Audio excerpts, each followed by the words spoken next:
সুখের লক্ষ্য ধারায় পাত্র ভরিয়া দিয়াছি তোমায়।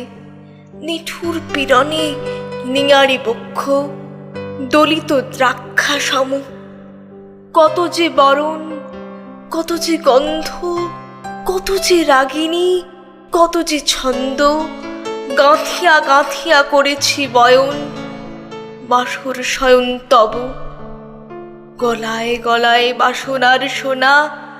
প্রতিদিন আমি করেছি রচনা তোমার ক্ষণিক খেলার লাগিয়া। মরতি নিত্য নব আপনি বরিয়া লয়েছিলে মোরে। না জানি কিসের আসে লেগেছে কি ভালো। হে জীবননাথ, আমার রজনী, আমার প্রভাত, আমার নর্ম, আমার কর্ম তোমার বিজনবাসে